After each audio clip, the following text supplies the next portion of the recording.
This podcast contains discussions of mature themes, including violence, which may not be suitable for all audiences. Please proceed with caution. Listener discretion is advised. Don't care how old you really are, kiddo.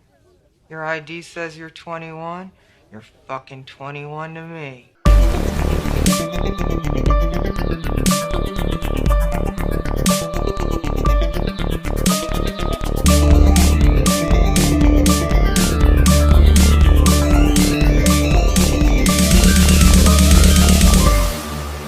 Welcome, listeners.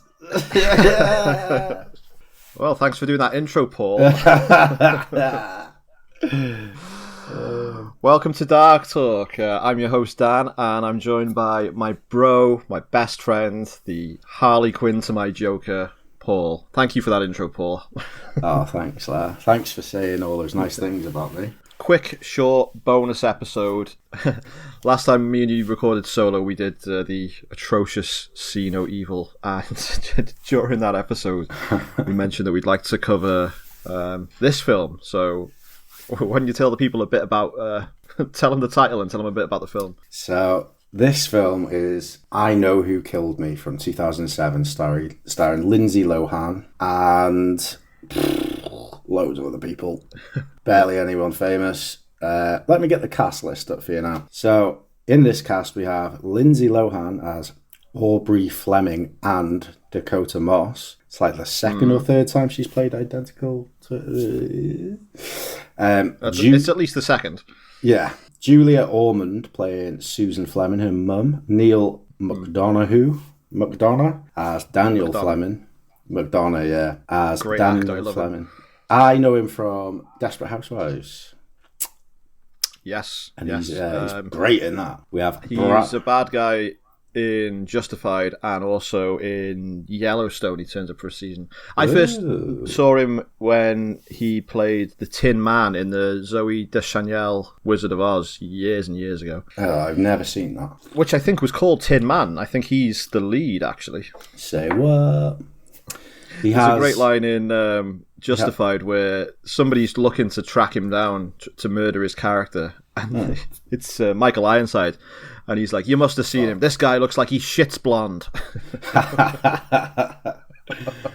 I would not like to be hunted down by Michael Ironside. Fucking hell. Fuck no, that's like my worst fear. I used to dream about that shit.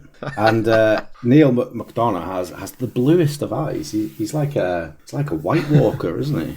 Okay, now we'll get into the colour blue. Oh, fuck. Christ almighty. Please, no more. I needed my blue light blockers to watch this one.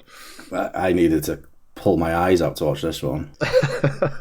So we also have Garcelle Bouvet as Agent Julie Bascom. I'm not going to name them all because I don't even know who they are. Yeah, it's a very throwaway cast, I'd say, apart from Neil McDonough, Lindsay Lohan, and possibly her boyfriend. The rest of the cast, we do have pretty much. Bonnie Aarons, who is a very well-known actress. She's from Mulholland Drive. She plays the homeless man in Mulholland Drive. You know, the scary homeless man. Who does she play in this? I can see her character is called Fat Tina. But Tina. She's almost like the pimp woman. She's her boss in the strip club. Oh, yes. The one who's perpetually got a cigarette hanging off the tip of her lip. Yeah, one of the only people in this film who gives a semi-decent that's her, yeah. I really didn't recognise her. Is she... I've got her IMDb list up. She plays the nun in those films. Those films. I can't remember what they're called, though. The Nun. It was a joke. She's also in Drag Me to Hell, apparently. I can see that here. Mother and daughter at Decathlon feast. I watched Drag Me to Hell last week when I was in Morocco. It was just randomly on Moroccan television. It's always on Moroccan television. They love it over there. Absolutely. Yeah. Oh, Mulholland Drive. So in Mulholland Drive, she plays the bum. So is that the... She's the one behind the convenience store. Convenience store? The one behind the restaurant. Yeah, the famous jump scare. Yeah. The greatest jump scare in cinema history. It very well could be. Very well could be. Yeah, so we thought we'd tackle this film. It's a 2007 modern-day sort of giallo thriller, erotic thriller, starring Lindsay Lohan at the absolute zenith of her fame. This is when she was in all the papers, all the magazines. The entire world was constantly, what's Lindsay Lohan doing? What's her having a breakdown? You know, people were just salivating for this shit. And she took this serious role. And I gotta say, I think she does pretty well in it. That is one thing I would absolutely agree with. Probably an unpopular opinion amongst film viewers. She does a good job. And she actually learned to striptease to do this role. Yeah, which I admire, because that takes a bit of confidence, a bit of physical fitness in that as well. So yeah, I'm just going to quickly go into my overall thoughts on this, because I just thought if I get out of the way now, I'm just quickly going to say, like, this film's reputation is like I was expecting like one of the worst films I've ever seen when I stuck this on. I have seen it before. I watched it about 2016, 2017. It was a friend of mine was watching it, and we sort of sat down and had it on in the background when we were having a drink. So I didn't really concentrate on the plot, but I thought it doesn't look that bad. It looks pretty gorgeous, cinematography-wise. But yeah, it's got a reputation as being like the absolute biggest pile of shit ever. And I've got to say, it's fucking very undeserved. That's a bit harsh for this film. Yeah. I remember it fondly from, I probably saw it in about 2008 or 9, something like that. It was on like 2 in the morning. So not long after it came out. Yeah, it was on at like 2 or 3 in the morning. I was working nights, and it was on like Film 4 or something like that. And I thought it was all right, like, you know. At the time, I was like, I've always been hugely into Twin Peaks, and I just sat there enjoying all the Twin Peaks nods. Nods, is that the right word? And yeah, I was like, anything that's similar to Twin Peaks, it's my cup of tea. And then on my rewatch last night for the first time since then, it's definitely undeserved of 8 Razzies. And like when I typed it into Google last night just to do a bit of background stuff, one of the, you know, like Google question suggestions was, is I Know Who Killed Me the worst film ever made? And I was like, not even close. Not that. It's better than See No Evil. It's fucking. This was The Godfather compared to See No Evil. I was having a great time with this. Yeah. It's got a 9% rating on Rotten Tomatoes, which just sort of tells you all you need to know about that site. Yeah, who fucking cares about Rotten Tomatoes? Yeah. It's got like a 3.6 on IMDb, which is, I usually go more off IMDb when I'm looking up stuff. Yeah, same. User ratings and all that. I think a lot of the backlash for this film comes from like when it came out and who's in it, because as I was watching the film, I thought, imagine if this wasn't Lindsay Lohan, imagine if this was like Naomi Watts or Charlize Theron or something like that. This film would be maybe not lauded, but it definitely wouldn't be called the worst film ever. So I think a lot of the backlash is there's just a lot of unnecessary hate for Lindsay Lohan out there, I think, at the time. Yeah, completely. Like you saying that's just made me think, like, if the lead role was cast as just like an unknown, this might even go down as one of those films that's like a cult classic, underrated gem kind of thing. Yeah. But I think it is being re-examined in the modern day, and people are looking at it now with fresh eyes, thank God, like we are, and realising it's actually it's this reputation is just so overblown, just really did not deserve to be called like the worst film ever. Yeah, I agree. I mean, it's like a, you know, it wants to be like Mulholland Drive or Body Double or, you know, a number of other like films, but then show me a film that isn't trying to copy another film or isn't influenced by something. So yeah, exactly. Right, so now we've got that out of the way. Now I've told the listeners what I think of this film. Should we get into the plot of the film? Let's just end it there. Yeah, that's it. Yeah, right. Thank you for listening to Dark Talk, everyone. This was a 10-minute short episode. Thank you very much. Goodbye and good night.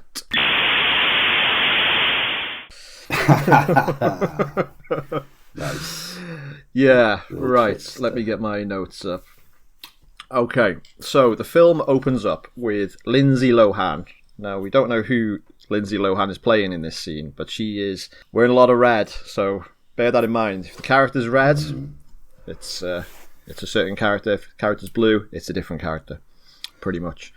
So the film opens up with Lindsay Lohan dancing at a sleazy-ass neon strip club, which is basically the Rabbit Red Lounge from Rob Zombie's Halloween. And she's dancing on the pole, and the pole that she's holding starts to drip blood. Now, as I was watching this, I didn't have the opinions that I've just stated. So I was thinking, oh no, is this going to be like a really dreamlike a lot of dream sequences with people looking at their hands and they're bleeding, and lots of symbolism. I thought, I can't be doing with this. But no, this isn't a dream. This is actually something that happened, as we get into later in the film, which I thought was pretty cool. Well, yeah, we'll see. It was very reminiscent of Twin Peaks, the opening, because the music was fine, but the vocals on the music was not great. But it was like, so like Fire Walk With Me reveals that's exactly what I was thinking. The revelations from Fire Walk With Me kind of mirror, this kind of tries to imitate that a little bit. Because in Fire Walk With Me is Laura Palmer dancing in Jax. Have I got that right? One-Eyed Jax, yeah. She's One-Eyed Jax, sorry, yeah. She's attending it. Don't think she actually dances in that film, but it's implied that she works there as like as a prostitute, basically. As a call girl, yeah. Yeah, it's just the music, the lighting, the fact that we go from her dancing to the next scene where she's reading a story. Yeah. It's like, it tries to show that duality of, if I had not seen it for the first time, if I'd seen it for the first time, I would think, okay, she's got a double life, which is like basically Laura Palmer. That's what I was thinking, yeah. Yeah. I was thinking, oh, right, so she's a high school student, but she's got this secret double life. Yeah. Which is not the case, as we will find out. So Lindsay Lohan is now in school, and she's reading a story to a class. She is a high school student named Aubrey Fleming in a town called New Salem. She appears to be like a prodigy piano player, but she's more interested in writing and making eyeballs at the hot young gardener through the window and like waggling her tongue at him, like this fucking guy, man. Who wouldn't feel that way about that guy with his nipple tattoo? I mean, like tattoo. Later on, she pulls up her home, and he's like throwing some like branches into the wood chipper, and he sees it, and he takes his top off, starts swinging it round like he's in a fucking Diet Coke advert. And he's got the worst tattoo over his nipple as well. Yeah. The thing is, she's wet for him though. She likes it. Oh, she fucking loves it. That tattoo goes into the some of the worst fake tattoo, but that tattoo goes in the list of some of the worst movie fake tattoo. Fucking hell, I can't get this sentence out, can I? You know what I mean. I know what you mean. I was thinking the same thing. I thought, that looks fucking shite. Yeah. So she's having piano lessons, and she is distracted by this gardener. So she decides to quit piano lessons to concentrate on her writing, even though she's very good at it, much to the annoyance of a sapphire ring-wearing piano teacher. Now, I wrote down in my notes, I am certain that ring will come into play later on, because I was like, it's just so blue. They were focusing on the blue there. That has to be significant. Yeah. And boy, was I right and wrong. Do you know, I wrote this down now. So as I was watching it, I thought I'm going to be very, very thorough with this film, and I'm going to write down a list of everything that is blue in this film. Oh, no. After about... Honestly, I gave up after 10 minutes because I'd written about 25 things down after 10 minutes. I thought, fuck's sake, this is going to, like, eat up my life. So I'm just going to give you a quick list of blue things in this film. Okay? Sweet.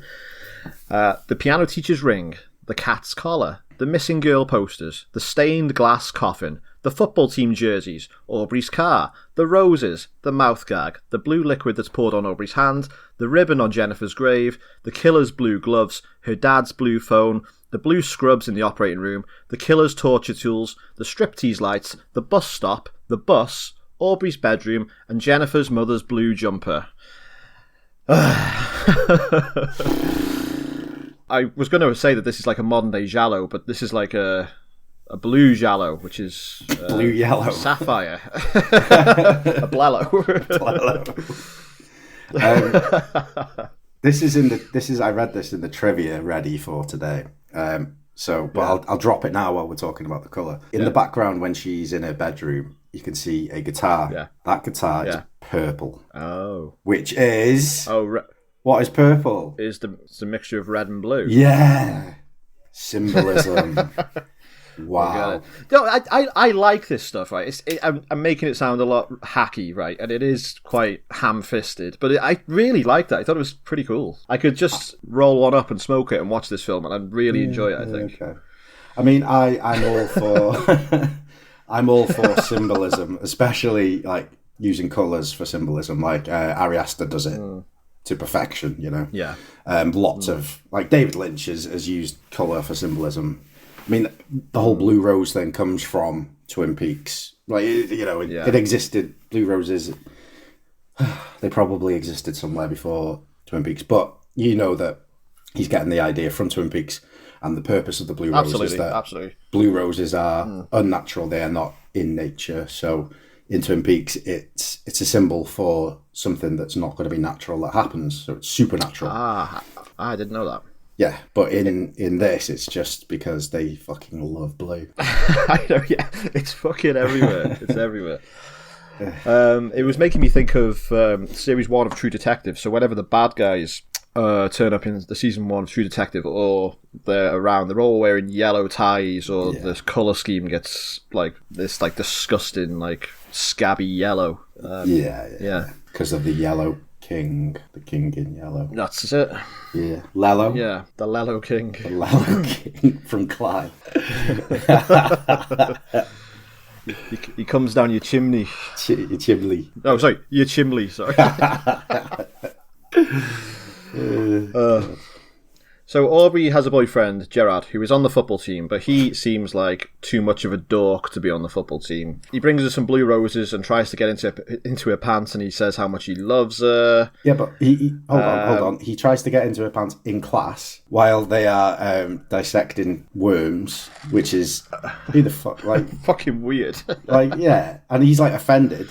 Like they should have shot that in the corridor outside of the class, you know, in between, where he just slips his hand down or something, and then she's offended, and then she says we hardly know each other, and it's like, okay. I think they're just trying to say that like he's just like fucking boring, and I agreed at the time. I thought God, he's nothing on that sexy young gardener, but then later on, I think he's so funny later on when he has that interaction with the FBI. But we'll get to that. While that scene was on, it made me think of you. The whole science bit, it made me think of you. Why? Because you're well known. You're well known for needing a microscope to look at your worm. Zing. You realise that I was like lying in bed at 2 a.m. laughing to myself about that joke. I just like. I was like, I'm gonna get him. Very this. funny. I'm gonna get him with this. You got me. So we find out that one of the New Salem high school students named Jennifer Toland has been murdered. Her fingers and legs were amputated. And she was... Why is that funny? It's because they're all in class and the teacher just walks in and is just like, just to let you all know, she's dead. And it's like... Absolute no tact. Yeah, like, what the fuck? Can't they send a letter or something? You know what I mean? Like, tell them in the middle of class. It's just straight up. I wouldn't say it's an homage. It's almost like a rip-off of first episode, almost the first scene of Twin Peaks. Series 1, episode 1, where... I think we're going to find out a lot in this film, that everything is just ripping off Twin Peaks and David Lynch. Now you mention it, that is what I'm going to be talking about most of this conversation. So, there you go. That's fine. Cool. I know you love the Lynch man. Yeah. So the killer was used to force-fed Jennifer Toland amphetamines to keep her awake and conscious throughout the procedure. And like you just said, the level of disrespect when they announced to the school, like, there's no softly about it, about telling everyone that their classmate and friend is dead. Also, the disrespect continues when despite her death, the big football game goes ahead and the guy on the PA system is like, let's have a moment of silence for Jennifer Toland. Now let's get out there and win this for Jennifer Toland! Woo! And that moment of silence lasted fucking 3 seconds at most. Fucking ridiculous. That was great. Like, imagine if her parents were like, no, obviously they won't be at the game, but imagine if her parents were there. Just like, I know, yeah, just like, what the fuck? But the production were probably like, time is money, baby. We ain't got time for a minute's silence. Fuck that. Got to save them 3 seconds, babe. Yeah. Just before we move on, yeah. Earlier on, I forgot to point this out, but did you see the size of her cat's bollocks? I rewound this. I was like, what is sticking out of its ass? Are we on about the skinless? Yeah. Sorry, not the skinless cat, the hairless cat.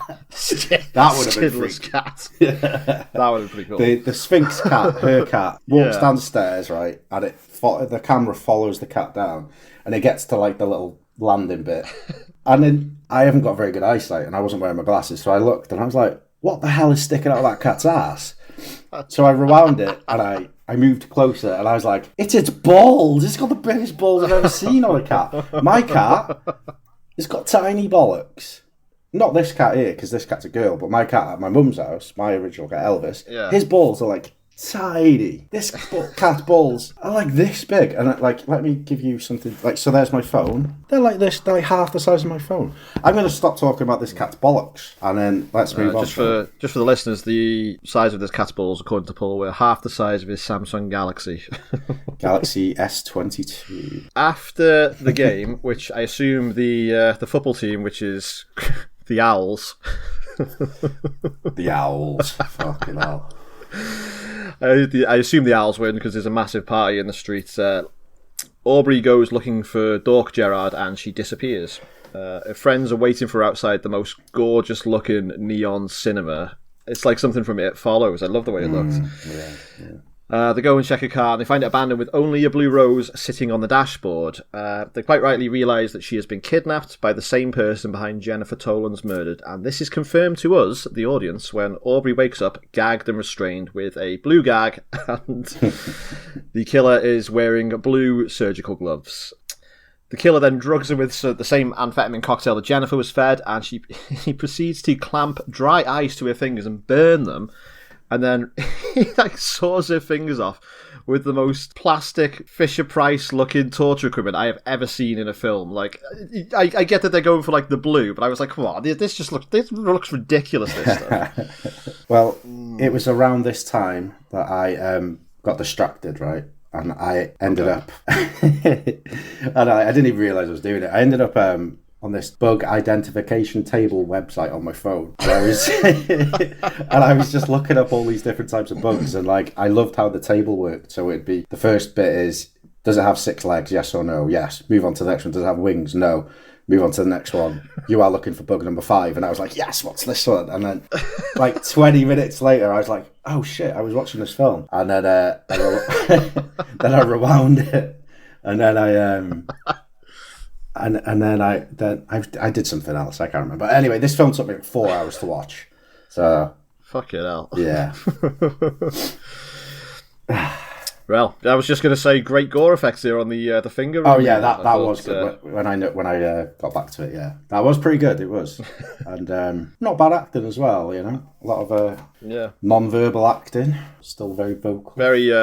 Very hostile, I thought this part was. Yeah, definitely. So Aubrey wakes up, quote unquote, Aubrey wakes up in the hospital to find that she's had her hand and leg amputated, but she is still alive. What is more concerning, though, is the fact that she is insisting that she isn't Aubrey, and she tells everyone her name is Dakota Moss, and as if to prove this, the film now has her wearing red instead of all blue, which is what we've been seeing. I thought it was a nice touch when she's talking to the FBI psychologist and he's writing the information down about Aubrey in blue and Dakota in red, and it's like really ham-fisted again, but I thought, that's pretty cool. I didn't even notice that. Yeah, he's got like a half of the page is divided in two, like the Aubrey stuff's in blue and the Dakota stuff's in red. Do you know what? If everything else wasn't so in your face, that would be nice and subtle and just...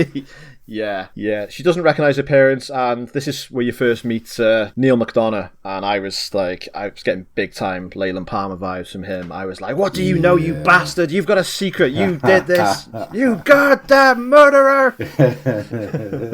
He's an animal. He's an animal. Yeah, I mean, he must have been cast for that reason. Like, he's a good actor as well, but he does have Leland Palmer vibes. He's definitely got a very creepy, distinct-looking face, Neil McDonough. He plays a great bad guy. He's not a bad guy in this, as we find out, but I was adamant it was going to be him. I was not. I kind of guessed it straight away in the first minute or so. Yeah. Oh, yeah. After the The inconspicuous blue ring. After the not so subtle, we'll get onto that later. So this is where the film is now told in sort of an alternating section. So we get Dakota's story in real time, and then we get Dakota's story in a flashback when she was working as a pole dancer. So she gives us like her origin story. She tells it to the psychologist. So she had a much more troubled upbringing than Aubrey. She had a crack addicted mother who overdosed, and her mother dies with a letter in her hand from New Salem, which is the town that Aubrey is from. So that plays into the plot later about how she ends up in New Salem. She also sees the photo of her as a young kid, about 8 or 9 years old, on a beach.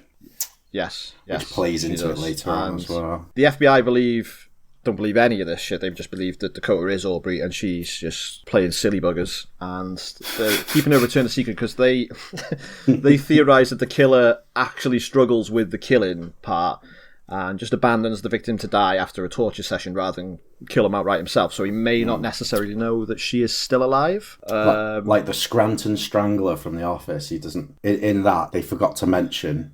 They left it out of the fact one of the final cuts is that he never actually killed anyone. He just strangled people and ran away. Scranton Strangler. Isn't there a serial killer in Sunny as well? It's Always Sunny in Philadelphia. There is an episode. Or am I thinking of the? There's an episode with a serial killer. Season 3, episode 4. The killer from The Office, yeah. Did they ever reveal who that is in The Office? The Strangler? No. The biggest suspect is Toby, because they have the same car and he's obsessed with the Strangler. He meets the Strangler and gets strangled by him, not off screen. But yeah, in Sunny, it's heavily implied that Dennis is a serial killer. Right, it builds it up more and more. Mixing up. Sorry. A bit off topic there. Sorry. Well, I mean, we're talking about serial killers, so, you know. Do you know what? The Scranton Strangler and Dennis being implied to be a serial killer is probably more motive than the killer in this film ever gets, because we'll get to it later. But this, who the killer is revealed to be, doesn't have a lot of motive. I've got a theory on his motive. Okay, we'll get to that. Right. So in a flashback, we're not sure if this is Dakota's true story or if Dakota is actually Aubrey just making shit up. Dakota is a pole dancer, and she's the pole dancer with the bleeding hand from the beginning, and we get this very long, gratuitous Lindsay Lohan pole dancing scene in the club. I can only imagine it drove tabloids and squares in 2007 absolutely mental seeing this. Oh my god, Disney's Lindsay Lohan doing a striptease. Can you believe how morally outrageous this is? I bet people went fucking bonkers for this back then. Oh, definitely. And the teenage boys as well. So, I was going to leave this for our trivia of the week, but since you're talking about it, I think it's a good time to bring it up. Let me just get it. Yeah. Let me just find it a second. So, Lindsay Lohan's legal issues became a problem during filming. Some days she showed up late, some days she didn't show up at all. While filming the climax and reshoots, Chris Sivertson used a body double and digitally replaced her face with Lohan's for the days she wasn't on set. So using that Total Recall technology. Running Man technology, yeah. So while I was reading the trivia while the film was on at one point, because I was a bit bored, and during this strip scene, this is why I brought this up basically to see if you've noticed. I fully believe that she wasn't doing some of that dancing, because it's, you know, when she gets the cigarette and she takes it off the guy, her face, it doesn't really look. You could be excused if you didn't know that was her. And I'm sure that was the body double at that point, because her face didn't look quite right. I wondered if you figured that out as well. No, I didn't pick up on that, but now you've mentioned it, I think I'm going to go back and have another look at that. Oh yeah. I'm going to go back and watch that whole striptease scene again. Go back and have a look at that. For the pod, doing it for the pod, yeah. So Dakota she's being followed home. She's being watched at the bus stop in a very eerie shot of somebody watching her in the distance. I thought it was pretty cool. And at the time I was watching it, I was like, oh, that's the killer. But the film never explains who this person is. And they actually, going back logically, they can't be the killer, because the killer doesn't know that Dakota exists until at the very end of the film. Yes. So it's just some fucking weirdo in a cap that like can teleport around and is like stalking her outside. So it actually makes zero relevance to the whole plot at the end. Yeah, like a lot of this film, there are moments that don't make any sense because There are gaping plot holes. It was written. I believe it was written with more cool ideas rather than real structure. You know. I think I read that the director said that there is actually a 3-hour cut out there somewhere with. I mean, fuck it, I don't think I could watch that, but with a lot more FBI scenes and a lot more plot, basically, that explains a lot of things that were just stripped down in the final edit. That'd be alright. I'd watch that. Right, so back in real time. Dakota is in rehab and she's getting intense physio to get her back on her feet. And this guy comes in and he gives her a cybernetic Terminator hand and a robot foot. And I was like, what the fuck am I watching? I don't remember this. And she's like looking at it like, you know that bit in Terminator 2 where to prove that he's a Terminator and he strips the hand off and he's like looking at the bloody Terminator hand. She's like doing that with it. And I was like, oh my God, what am I watching? What's this turned into? This film is full of homages of classic films, I'm telling you. I thought it was going to be like, halfway through Dusk Till Dawn where the plot completely shifted into a different genre. I thought, right, here we go, techno sci-fi story incoming. Oh yeah, because you get an hour in, all you hear is dun dun dun dun dun. I'd have been like, hell yeah, fucking right. I know who terminated me. I know who terminated me. Yeah, but honestly, I thought it was going to be like a reveal that she was in the holodeck from Star Trek, and it was going to like sort of glitch out, and she was like, "Where am I?" And you're like, "You're on the USS Enterprise, you're trapped inside this noir giallo program." Oh, right, okay. But a bit like I that. know who terminated me. Bit like that Black Mirror episode, where she goes into the old film. Like something like that, yeah. So Dakota is released into the custody of her quote-unquote parents, and her quote-unquote boyfriend, Gerard, turns up to visit in the stupidest looking yellow car I've ever seen. It was like Del Boy's fucking van. It was like the car from In-Betweeners. Yeah, with a red door. I thought this scene was very, very funny because Dakota takes Gerard upstairs and she bangs the shit out of him to prove that she's not Aubrey, because Aubrey was quite frigid with Gerard, but Dakota is not. And while they're fucking, her mum is downstairs in the kitchen listening to the entire thing. Like, instead of just going outside and taking a walk and giving him some privacy, she's like pacing up and down the kitchen, racking her brains, like furiously cleaning the sink. It's fucking weird. You can just hear Lindsay Lohan. Well, actually, no, he's louder than she is. He's having like a great time. He's having the biggest orgasms of his life. And the mum is just like, furiously scrubbing the sink. I thought, this is fucking odd behaviour. Is she allowed to leave the house? I mean, yeah, I think the FBI who are surrounding the house are there for protection rather than to keep her in. But then also, they're trying to keep her return a secret because they don't want to alert the killer that she's still alive. But then outside her house, there's like a fucking entire squad of FBI. They've all got jackets on with FBI. I know. And like, if the killer drives past, which he probably might drive past to see what the parents are doing, like, he's going to notice that there's a fucking like battalion of federal agents like in the front garden. Okay, now a bunch of no-named FBI jobbers with their FBI jackets. Yeah, I did find this bit pretty funny. So Gerard, to sneak Dakota out of the house,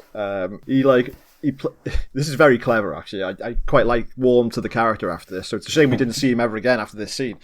He pretends to be like a bit of a gimp, so he runs out and he tries to start his car and it won't start, so all the feds are sort of laughing at him, and he's like acting like really panicked. He's like, "Oh my God, Eddie, you guys got a rubber?" And they're like, "Get out of here, kid. No, we don't have a goddamn rubber."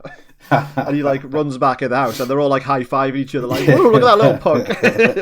What I thought about this was like, these are Federal Bureau agents, right? And how funny they found this was so like ridiculous.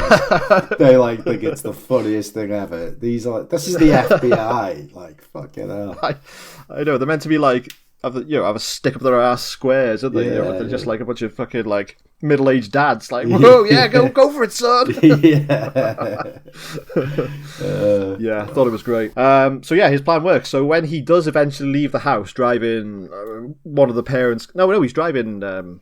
Aubrey's car, actually. He is, yeah. He's in such a rush to get out, and the feds are just like, "Where you going, son?" He's like, I've got to go get a rubber. They're like, "Get out of here." They don't even bother checking the trunk of the car. Yeah. And Dakota is hiding in the trunk, and yeah, he sneaks her out, and that's the last we see of Jared, which I did quite warm to him. I thought he was a bit of a gonk at the start, but he manned up. I think you're giving him way too much praise. Dakota visits the house of Jennifer Toland, and she checks out Jennifer's room, and she notices something on top of the cupboard, which is obviously blue. But before she can grab it, her parents turn up and carry her away. What was this? I can't remember it ever being solved, but looking back, I think, is it a piano trophy or a piano award? Something to indicate it was a trophy. Who the killer might be. Yeah, is it something? Yeah, maybe it sparks. I don't think it ever revisits it. No. Do you know what? I was a bit confused as about why she went there, because the mum of this girl looked very similar to her own mum in the story. Yeah. And I actually thought it was her. And I was like, what, has she got divorced or something now? Why is she going here? with this new fella. Yeah, I thought she was in her bedroom of her mum's house. And I was like, no. She's getting a trophy, her own trophy. And then it's like, what is happening? And then I clicked that it was the mum of the other girl. The previous murdered girl. Yes, yeah. She gets the trophy because it's gonna. I mean, maybe it makes sense at the end when you find out who the killer is, but at the time being, it doesn't, and they never go back to it. Yes. So I think it is a trophy, yeah. Because as I was watching it, she reaches for something, and then before she can grab it, but yeah, I'm going to assume it's a trophy. So the FBI find a story on Aubrey's laptop that she has written about a lost twin named Dakota, confirming to them at least that she's a fucking bullshit artist. Dakota, she goes online and she logs into AskJeeves.com as the search engine. This really made me laugh as well, because she searches for like bleeding wounds or something equally as vague, and she is instantly taken to an occult underground forum website for people who are discussing stigmata. And I was like, God, I miss the old internet. I miss the old internet. Where this random shit was like the first page of a search results instead of like the Wikipedia page or a Facebook page. Well, now you mention it, right? So last night when that bit happened, I thought that was hilarious, right? And she actually typed in bleeding wounds unexplained. And I know that because I typed that in as well, right? So I know. What did you get? It's 2025, right? So now we get this Google Gemini AI overview. And this explains that unexpected bleeding can result from various factors, including minor injuries, certain medications, medical conditions, or even deficiency in vitamin K. And it literally goes on for quite a while about all these realistic things. And then, oh, here we go. Oh, it only took like three different things to find stigmata, nameless condition, mysterious bleeding. But this is from 2008. So maybe it was being Googled quite a bit around that time. But the rest of it is just literally like medical information. AI shit. Medical information, hemorrhage. What is it? What causes it? Symptoms, treatment, bleeding and bruising, unexplained bleeding disorders. But yeah, I didn't look that far down and I found stigmata, nameless condition. So she clicks on this video and we get an Art Bell cameo. I was like, yes, Art Bell. Yeah. Fucking love him. Love him. Art explains the story of Joseph and Jacob Kay, who were stigmatic twins. So one of the twins was murdered by the mob, shot in the throat.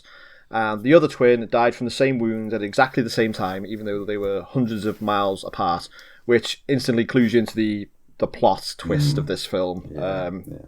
Dakota figures out the plot twist as well, and she figures out that she and Aubrey are twins, and that Aubrey's dad, Neil McDonough, replaced his wife's deceased child with Aubrey at birth, who was the spare twin of Dakota's real mother. The spare twin. Got this spare baby if you want it. Well, yeah, he paid her off, and I think he's been paying her off like most of her life, right? He's been giving her $11 a week because that was what was in that envelope. When her mum died, that was what was in the envelope. It was $11, and that before tax. That heavily implies that that's how much he was paying her. Fucking prick. he needs his money for his peroxide. Nah, that's all natural, baby. So Aubrey is having her fingers removed by the killer, and that is triggering Dakota's twin stigmata, which leads to her hitching to New Salem to find her twin, because that's the letter that her mother had. And when she arrives in New Salem, she either collapses in the road, she gets off the bus and she either collapses in the road or she's hit by a car. I kind of missed what happens to her. And when she's found and looks exactly like Aubrey and is missing limbs like the killer has been doing, people naturally assume that she was Aubrey. So Dakota theorizes that Aubrey is still alive and being held by the killer, and she is correct. Yeah. Yeah, I got to say, like, this, everything I've just said sounds ridiculous. This entire film is absolutely ridiculous and bonkers, but I thought it makes sense within the world of the film, and I thought, yeah, it's pretty cool. Yeah, I mean, so I won't explain it fully now, but there is actually an original ending for this film which they changed, which would probably explain anything that's like inconsistencies or, you know, the discrepancies that are in this film. Tell me at the end then. Okay. But I'll just point out though that you just explained that I didn't actually get that from the film. You know, that she was hitching to New Salem and then somehow ended up unconscious on the road. I didn't even think about why she ended up there, to be honest. Yeah. But that makes sense. She has got, well, they're twins and they've got a psychic connection. So Aubrey's connection is that she's been writing about Dakota most of her life because she can sense each other. Yeah. They've obviously got the stigmata, and then I think that Aubrey can also speak to Dakota as well. Can she? Later, towards the end of the film, she whispers the killer's name to Dakota, and that's how they find the house. So Dakota goes to Jennifer's grave. She finds a blue ribbon, and she finds a clue written on the back, and she figures out that somebody named Douglas Norquist is the killer. Neil McDonough, her dad, turns up at the grave, and we get a title drop when Dakota figures out who the killer is. It's, I know who killed me. It's like, yeah. It's like, that doesn't really make sense, but yeah, go on, go for it. I'll take it. No, I don't know. This got to me a bit because she didn't die. Neither did her twin. Yeah. Nobody killed that. Well, he did kill other people, but it doesn't make sense. And the title of the film doesn't make sense. Fucking stupid. Oh god. I didn't mind it. I did. So the two, Dakota and Neil McDonough, drive out to the sticks where they believe Aubrey is, and Aubrey is sending psychic messages from the grave. You just hear like the little whispers, as we've mentioned earlier. McDonough sneaks into the killer's house and is instantly murdered off screen. Don't see him again. Fucking gone, mate. Dakota finds his body floating in a bath of blood. I don't know. It's like a bath or... I don't know, yeah. He's dead, anyway. I don't think I even saw that part, to be honest. I think I wasn't paying attention. Yeah. Dakota has a confrontation with the killer, who, for some reason, has an entire room of swinging prosthetic limbs. Like, what the fuck is going on, guys? I actually really like that, because it made me think, like... I think it comes from... when I watched The Fugitive as a kid, you know, the one-armed man was the killer, and there's a lot of prosthetics in that. Final Destination 2 with the prosthetics in that scene. I don't know why, but prosthetics give me a really uncanny valley, uncomfortable feeling. Spider-Man PS4, there's a scene. There's a part where you end up in this building and there's like a bunch of mannequins and they scare the fuck out of you because you think they're bad guys. But like even that gave me that feeling as well, playing that game. It's very Silent Hill, isn't it? Yeah. I did like that bit, and it's something like it's like something a serial killer in a film would do, I suppose. You know. Yeah, you can imagine Kevin Spacey's character in Seven having a similar room. Exactly. Fuck it, I can imagine Kevin Spacey in real life having a similar room to this.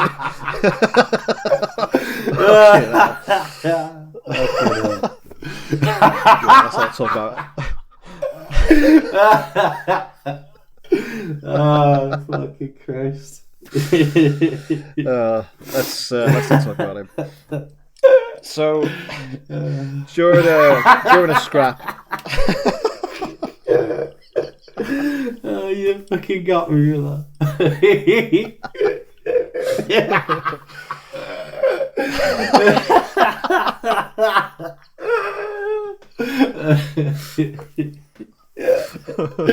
Oh, sorry.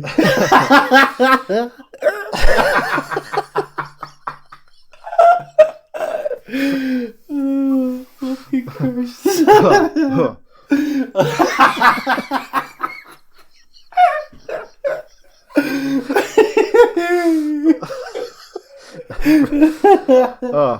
I'll try and Paul's got actual tears coming out of his eyes.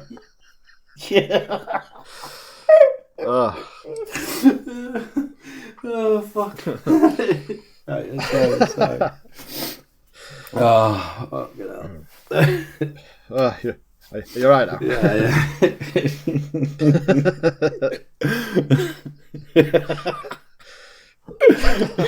Alright, sorry. Right, so Dakota gets into a scuffle. Dakota gets into a scuffle with the killer, and she ends up lopping his hand off with something. And we see that the severed hand has the blue sapphire ring from the start. So the killer is indeed the piano teacher who now he only has one hand, and listening to him trying to play the piano was very funny. He's like mashing the keys like a chimp. He's like burp, burp, burp, burp, burp, burp, burp, burp, burp. I have no idea what this guy's motive is. He doesn't tell us. It's never implied. I think it's just that he's just is a psycho. But that happens in a lot of giallos. You don't find out the motive of the killers a lot of the time. They just happen to be these fucking bonkers murderers. I'm happy with him not having a motive, or like just them not explaining his motive, because I find that too over the top sometimes, you know. And yeah, also, like we didn't like that in See No Evil, did we? When instantly the Mrs. Voorhees character comes in and starts giving us a load of exposition that we just don't need. Yeah, it doesn't have to explain why he's a killer. Like, fucking people just killed him, right? But the fact that he was already in the film earlier on, I know he was only in for a couple of minutes, and it was very obvious that he was going to be the killer due to him looking like a killer, looking like a serial murderer, and his giant blue ring, which is a nod to the green ring in Twin Peaks. Don't take the ring, Laura. But even that small amount, just to show that he's not just been fucking made up at the very end of the film, random killer. A bit like Unbreakable, like, you know, the murderer in that was just a random dude. Yes. But in that film, it didn't need to have a backstory anyway, because the film wasn't about a serial killer. But God, I gotta calm myself down. But my heart's beating so fast. But just that small clip of him teaching her piano, establishing that he is present in her life, is enough to say that he is the killer. We don't need a fucking reason why. And that was refreshing, to be fair. I was just thinking about how Betsy Palmer's character turns up right at the end of Friday the 13th, and she is the killer, but she doesn't appear in the rest of the film at all. But it would have been good to have her have a scene at the start, maybe just in the diner or something, or just bump into the kids. Oh, yeah, I think the 2 scenes for this killer are enough. You didn't need to have him in the rest of the film either, but yeah, that's perfect amount. Yeah.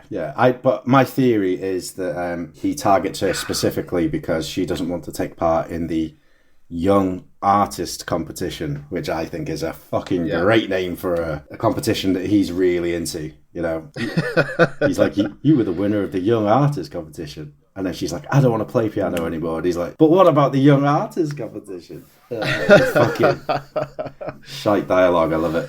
Yeah. So Piano Man, he doesn't realise that Dakota and Aubrey are 2 different people, and he thinks that Dakota is Aubrey back from the dead to haunt him, and he's all like, why would you die? I killed you. Yeah. And she's like, no, I know who killed me. She doesn't say that. I wish he had. Dakota basically just stabs him in the neck with one of his own Fisher-Price tools and kills him, and that's it for the kill. He gets a violent, bloody death, and Yeah. Not bad. Yeah, like we just said, it's not bad. I can see like a psychotic piano teacher being the killer. I'm gonna guess that his motives is like he's fucking doesn't have any. He's just a nutter. Yeah. Come to the end of the film now. Dakota digs up where she believes her twin sister to be, all while an owl watches over from the branches. Very symbolic. Paul's like face palmed. The owls are not what they seem. She uncovers this blue stained glass coffin, which must have cost like tens of thousands to have built. Like, you know, like a normal coffin costs like a couple of grand. I was going to say that myself. Yeah, this thing's like fucking ornate. Like it's like something Leon would find on Resident Evil 4 and smash and take the jewels out of. Fucking like this would have cost like 25 grand coffin at least. Yeah, fucking hell. He is on that that big wad of piano teacher money, though, isn't he? He's I was going to say he's got that sweet George of the Jungle money. Right. Yeah, so Dakota digs up the coffin, smashes the front with a Terminator hand, reveals inside that Aubrey is still alive. The two share a look, almost acknowledging how fucking surreal and insane their situation is. And then it's just like... And then Aubrey whispers, "I know who killed me." Does she, or are you just making that up? No, I just made that up. Ah, okay, because I thought I'd missed that then. Yeah, just a bit of fun. They lay down in the woods together as the camera pans up away to flowing water and it fades out. The end. Gotta say, really enjoyed this. Thought it was really fucking good. I know it's a complete rip off of Twin Peaks. It's complete. Yeah. I know people hate it. I thought this was really fucking great, to be honest. Yeah, I wouldn't be. Like how we mentioned last time when we spoke about Speak No Evil, See No Evil, whatever the fuck that film was, and like how who cares? How gutted you'd be if you went to the cinema and spent a load of money to go and watch that film. I felt different with this. Like if I had gone to the cinema and just picked out this, it's a horror film. It's got the blue rose on the front. I'd be like, yeah, all right, cool, let's go see this. And if I didn't. But if I had seen this in the cinema, I probably wouldn't be gutted that I'd seen it. I'd walk out and be like, oh, yeah, it was all right. It was all right. It was a good thriller. Solid thriller, I thought. Yeah. It's all right. I think it was a solid thriller, and it was ambitious. It was trying to do something new, and it didn't always succeed, but it didn't always fail. So I thought, I thought this was pretty good. I enjoyed it. Yeah, I will definitely go back and watch this again. Not for a while. Definitely worth another watch for me. Yeah. So now I'll mention the fact that the original film, at the end, it was revealed that this whole film was a story within a film. So fuck off. Yeah, the story that she was reading in class. This was going to be the full story that she had come up with. None of it happened really. It was just a story within a story. Yeah. And apparently they cut that out because test audiences didn't like it. Because it's shit. That's some fucking Jim Carrey in the number 23 crap. Yeah. It's terrible. That film sucks. It does. We should cover it. We should. We may do. I like these short little episodes covering absolutely terrible films. Yeah, definitely. I wasn't no recast, but just if you were to recast Lindsay Lohan's dual role, I think today you'd have to choose someone that was like, who's the most famous woman in the world today? I can't think. Posh Spice. You could have had someone like who? Sorry, Posh Spice. Posh Spice. Yes. Okay. No, I think like you could have had someone like a Hilary Duff at the time. Who's that singer who was in Black Mirror? Miley Cyrus. That could have been another one. Someone like that. Sabrina Carpenter's the big one these days. Sabrina Carpenter. That's the one. Yeah. Someone like that would be be put in this role, I think. Yeah. Who would? So we're not doing a recast, but who would? I actually think this film would have been is perfect for a remake. Like, I really don't like remakes, but a film that does have some good ideas, executed poorly. You said you liked the sort of style of it and how it's shot. I really didn't. I felt it made me feel nauseous. Oh, right, okay. It made me feel nauseous throughout, and the blue just didn't sit with me. But this film, I do believe, would be perfect for a remake because it's got potential. There are some good ideas there, and it would, I think, a well thought out, a well written version of this would be really good. So I actually think if this was a full episode and we'd spoken about this, I think a recast would have been really good for this film because I think you could do like an Ari Aster film and you could put Florence Pugh in the role. Not that she probably want to do something different nowadays, but that's who I would have picked. Yeah, I could definitely see her in Lindsay Lohan's role. Yeah. Yes. Do you want to give me some trivia of the week? Yes, I do. Play the jingle.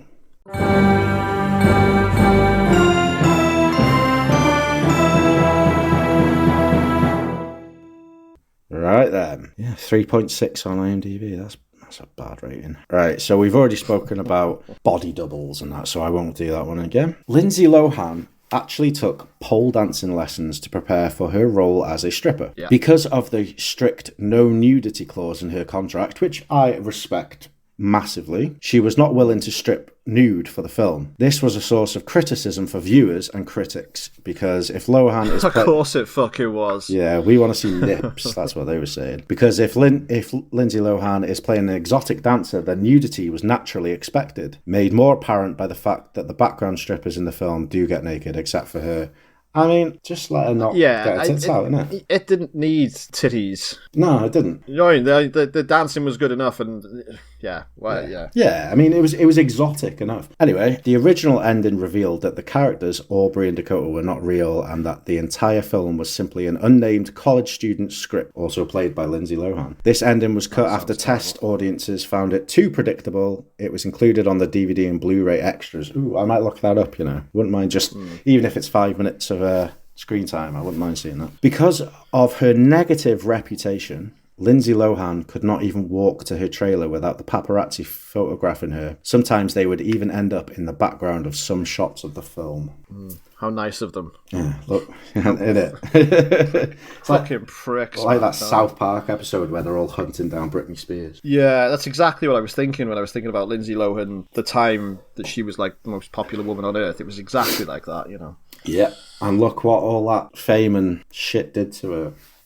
Filming stopped after less than a week when Lindsay Lohan's appendix was removed. The incision got infected and Lohan entered rehab for the first time. Filming finally resumed in February 2007. The film won 8 Razzie Awards, including Worst Picture of 2007, breaking the record set by Battlefield Earth in 2000 and Showgirls in 1995. The film received 9 nominations and only one it lost Worst Supporting Actress, which went to Jack and Jill. Oh no, sorry, that's not right. I read that completely wrong. The film received 9 nominations, and the only one it lost was Worst Supporting Actress. Full stop. It's Jack and Jill. It's not as bad as fucking Battlefield Earth. No, it's not. It's not even as bad as Showgirls, which is like one of those so bad it's good films. I don't mind Showgirls, but yeah. Carl McLaughlin's great in Showgirls. Jack and Jill broke the record in 2012, winning 10 awards, including Worst Picture of 2011. As you would expect, because that film sucks dick. Lindsay Lohan's DUI arrest in late July 2007 prevented her from doing promotion for the film. She was scheduled to appear as a guest star on The Tonight Show with Jay Leno to promote the film. Here we go. Here's a fucking surprise here. Blue objects are dominant throughout the runtime of the picture, as the colour represents Aubrey's personality. In the first 35 minutes alone, we see Aubrey's dark blue shirt along with her blue dress, blue gloves, blue pill, blue football uniforms, football fans wearing blue sports shirts, and blue body paint. Douglas Norquist's blue ring, a blue mouth gag, a blue laptop bag, a blue cat collar, Aubrey's blue Lexus car, Lexi, plural, Douglas's blue car, blue tools of torture. Do I need to keep going on? Because this literally lasts for another half an hour. No, please stop. The only film that received an F cinema score from audiences upon its release in 2007. Jeff Hammond's first and last film as a screenplay writer. This is the 3rd time Lindsay Lohan has played 2 characters in one film. In The Parent Trap, 1988. Okay, I was going to say The Parent Trap and... Right, I'm going to take a guess, right? Okay. Right, okay, so I'm going to take a guess. So I Know Who Killed Me, The Parent Trap, and... I don't know if this one counts. Is it Freaky Friday? That's apparently what it is. Because she plays her mum and her... Plays 2 characters, but she doesn't play twins, does she? She doesn't play like... The other is Jamie Lee Curtis in that, isn't it? It is, yeah. The neon sign above the strip club entrance malfunctions with the arm and the leg fading in and out. A foreshadowing technique for the fact that Aubrey and Dakota have their arms and legs amputated. I didn't notice that. That's pretty cool. I didn't. But that's like the kind of foreshadowing subtlety that's good in this film. Stuff that you don't notice and you have to seek out. Not a giant fucking blue ring on someone's hand or... like, every time you open your eyes, you just see blue. It's fucking awful. Right. Oh, in the alternate ending, the unnamed student is wearing a purple shirt. Purple is made by combining the colours blue and red. Very clever. Oh God! Do you want any more? Give me one more. Okay, here's another shocker for you. Chris Sivertson's. That word does not sit well with me because it's like Sivertson's. Sivertson. Chris Sivertson's favourite works such as Vertigo, Blue Velvet, Dress to Kill, and Twin Peaks all served as inspiration for this film. Yeah. I did read another one, actually. Yeah, Lindsay Lohan, a natural redhead, had already dyed her hair auburn before production began. However, she had to wear a wig during some days of shooting for the sake of continuity, as she had abruptly dyed her hair bleach blonde in the middle of production. For fuck's sake. How professional. Fucking hell. And that was Paul's Trivia of the Week. Thank you, Paul. Cut my music.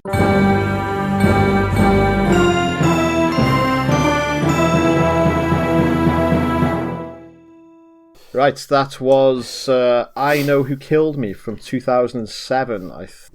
Can't really say much more about it. I enjoyed it. Paul, I don't think you enjoyed it less than me, but I think you're more of a Lynchian purist than I am. So I don't mind watching anything that's like inspired by David Lynch's work, like even to the point of this, you know, the extreme level that they are using in this. It did, however, make some of the plot like a bit stupid. Like why were there constantly owls there if it wasn't just for Twin Peaks references? It did feel like the writer just sort of sat down and got all like their favourite parts of Twin Peaks and just sort of mix and matched whatever they could into a story. However, I am fine with that because it's not that bad of a film. Some of the dialogue is probably the hardest thing to cope with. Like when she turns into when she is Dakota, her writing becomes immediately fucking worse. It's like she's speaking like she's in a neo-noir film or just a noir film, and she's like dames. You know, she's it's very Sin City. They're trying to show that she's had such a hard life compared to her sister. I think. I completely get that. Yeah. But I would recommend it to other people, especially if they're fans of Twin Peaks and David Lynch and some classic films. I would say Lindsay Lohan did a really good job with what she had. Yeah, you can't say her acting was bad at all. She did it. She did really well, and some of the other actors did really well as well. I don't think there was really any bad acting in it, just bad writing. I would give it maybe a 5.5 out of 10, maybe 6. Yeah. I think if there was an extra half an hour added on with a bit more structure, it would be a better film. And I am going to have a look for that extended cut that you mentioned earlier. Yeah, I don't think he's released it yet, but I think if they ever do release a Blu-ray, which they might have already done, but if they give it a full rework treatment, then I imagine that would definitely come out, because I feel bad for the director. You know, he was in a can't win situation really, because anything that he was going to put out was just going to get trashed simply because Lindsay Lohan was in it, no matter how good or bad the film was. Yeah, you're right. And I went into this, you know, quote unquote, knowing that it was shit, and I was just very surprised that it was completely overblown. The reputation was just the reputation that this film has is undeserved. Basically, it isn't a great film, but its plot structure and writing is better than like the likes of Halloween Ends, you know, and that film is like a really high budget fucking end of a 40-year story film, you know. It's exactly. Well, I agree. It was for me. This was more well, I don't know if I could say it's more watchable than Halloween Ends, because I watched this and I sort of enjoyed it. Whereas Halloween Ends, I'm going to go back to numerous times just to shit all over.